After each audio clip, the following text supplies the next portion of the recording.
Olha, para quem planeja liderar uma equipe, lançar um produto ou, enfim, gerir qualquer negócio, tem uma linguagem que é fundamental dominar, a dos dados. E é sobre isso que a gente vai conversar. A ideia aqui é transformar a estatística, que muita gente acha um bicho de sete cabeças, na ferramenta de gestão mais poderosa que se pode ter. Vamos ver juntos como é que números viram decisões de verdade. Pensem bem. Como é que as gigantes do mercado, as grandes empresas, sabem exatamente o que os clientes querem? Será que é só um palpite de sorte, adivinhação? Ou tem ciência por trás disso? Pois é, pode até parecer mágica quando uma empresa acerta em cheio no lançamento, né? Mas olha, não é não. Por trás de cada uma dessas grandes decisões de negócio tem uma ciência. Uma ciência focada em entender o mundo através dos dados. Então, o nosso caminho vai ser esse aqui, uma jornada em 5 passos bem definidos. Primeiro, a gente vai entender o porquê de tudo isso, o tal do dilema da decisão. Depois, vamos botar a mão na massa e conhecer a matéria-prima, os dados. Aí sim, a gente abre a caixa de ferramentas da análise. Daí para frente, damos um salto, do resumo para a previsão. E para fechar, vamos aprender a falar a língua da incerteza, que é a probabilidade. Fica claro como cada passo se conecta com o outro? Todo gestor, em algum momento, se depara com aquele dilema clássico. Agir com base no feeling, na intuição, ou seguir o que as evidências mostram? Bom, a estatística é exatamente o caminho das evidências. É o que transforma um "eu acho que" numa estratégia calculada, sabe? É, no fundo, a ciência de responder perguntas de negócio usando dados. Ok, mas o que é estatística, afinal?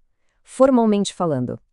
É super importante entender que não se trata só de fazer conta, viu? De jeito nenhum. É um processo, um método completo. Pensa assim, começa lá no planejamento, em como a gente vai conseguir a informação certa. Aí passa pela organização desses dados e só então vem a análise e a interpretação para que se possa tirar conclusões que realmente fazem sentido. É tudo muito bem estruturado. E essa ciência toda se divide em duas grandes áreas, dois times, digamos assim. De um lado, a gente tem a estatística descritiva. Pensa nela como uma fotografia do passado. Ela organiza e resume os dados que a gente já tem para entender o que aconteceu. Ela responde à pergunta: beleza, o que esses dados estão me mostrando agora? Do outro lado, tem a estatística inferencial. Essa aqui é a que olha para o futuro. Ela pega um pedacinho dos dados e usa para fazer previsões sobre o todo. A pergunta dela é: ok, e o que esses dados me dizem que vai acontecer? Certo. Para a gente construir qualquer tipo de análise, a gente precisa dos tijolos, né? Os materiais básicos. E no nosso universo, esses materiais são os dados e seus componentes. Então agora vamos mergulhar nos conceitos essenciais: o que é população, o que é amostra e o que são as famosas variáveis. Vamos começar com população, ou como a gente também chama, universo.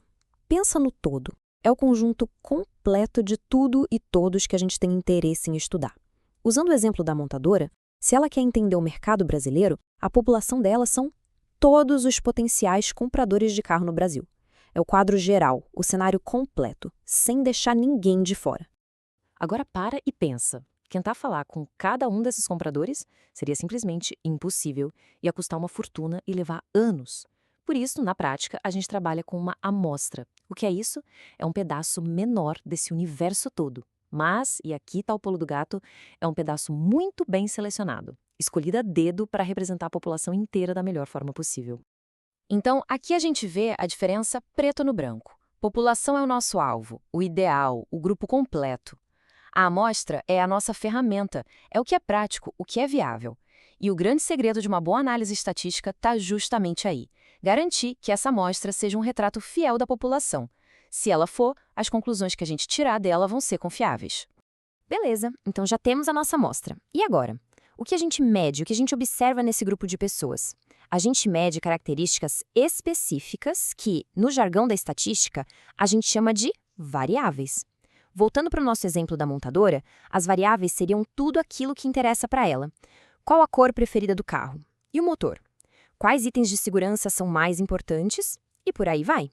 Basicamente, essas variáveis se dividem em dois grandes grupos. Primeiro, as qualitativas. Elas descrevem, bem, uma qualidade, uma categoria, tipo a cor do carro. E o segundo grupo são as quantitativas. Essas sim, são expressas em números, elas medem uma quantidade, tipo a potência do motor, em cavalos. Agora, mergulhando um pouco mais nas qualitativas, elas também se dividem. A gente tem a nominal, que são categorias sem nenhuma ordem lógica. Cor do carro, por exemplo. Preto, prata, vermelho. Não tem uma ordem certa. E a gente tem a ordinal. Essa, como o próprio nome já entrega, tem uma ordem clara. Pensa numa pesquisa de satisfação. Insatisfeito, neutro, satisfeito. Existe uma escadinha aí, uma progressão de valor, concorda? E a mesma lógica vale para as quantitativas. Existe a discreta, que são valores que a gente conta, números inteiros. Por exemplo, número de portas de um carro. Ou é 2 ou é 4. Não tem 2,5 portas. E tem a contínua, que vem de uma medição. Aqui os valores podem ser quebrados, podem assumir qualquer número no intervalo. A cilindrada do motor é um ótimo exemplo. Pode ser 1.0, 1.6, 2.0. Ok, a gente já tem os dados na mão, já entendemos os tipos de variáveis. A pergunta agora é: como é que a gente resume essa montanha de informações de um jeito que faça sentido? É hora de abrir a caixa de ferramentas da estatística descritiva. E vamos começar pelas famosas medidas de tendência central.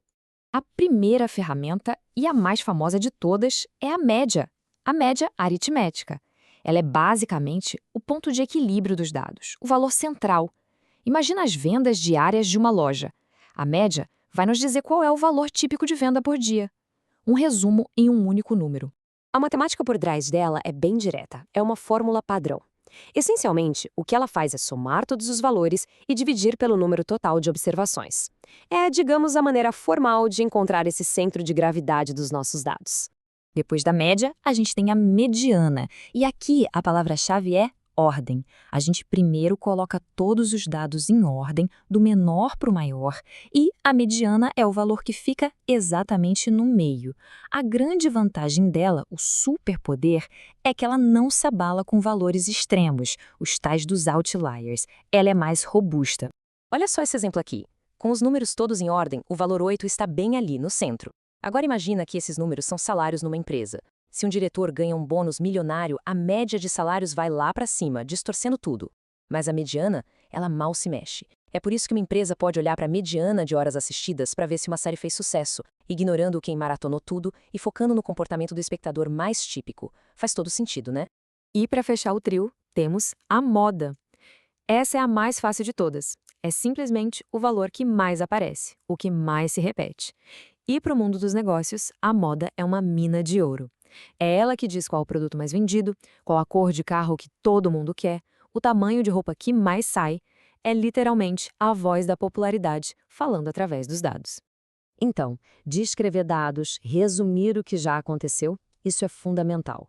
Mas o verdadeiro poder para um gestor, a virada de chave, está na capacidade de usar esses dados para prever. E é exatamente esse salto que a gente vai dar agora, da descrição para a inferência. É aqui que a mágica acontece, de verdade. A estatística inferencial é o que nos permite pegar o que a gente aprendeu com uma pequena amostra, lembra dos nossos 500 compradores de carro, e usar isso para tomar decisões sobre a população inteira, sobre milhões de consumidores. Não é um chute, não é adivinhação. É um salto lógico, um risco calculado, tudo com base em método científico. É assim que se decide onde construir uma nova fábrica. Só que esse salto da amostra para a população inteira nunca jamais vai ser 100% certeiro. Sempre vai tomar margem de erro, uma incerteza no ar. Então, como é que a gente mede a nossa confiança? Como um gestor chega na diretoria e diz, olha, temos 95% de certeza que o mercado vai reagir desse jeito. Para poder medir e gerenciar essa incerteza, a gente precisa de uma nova linguagem. E essa é a linguagem da probabilidade. A probabilidade nos dá a estrutura, as regras do jogo para pensar sobre o que é incerto. Tudo começa com um experimento aleatório, que é qualquer ação com um resultado que a gente não sabe qual vai ser. Um cliente entrando numa loja, por exemplo. O espaço amostral é o cardápio de todas as possibilidades.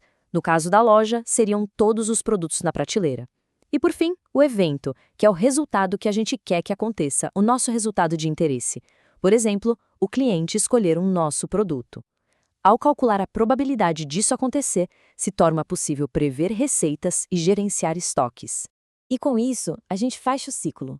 Vimos como a estatística nos dá as ferramentas para entender o que está acontecendo agora e nos dá uma linguagem para medir a incerteza do que vem pela frente. Essa mudança de mentalidade, de sair do eu acho para o os dados indicam, é o que define a gestão moderna.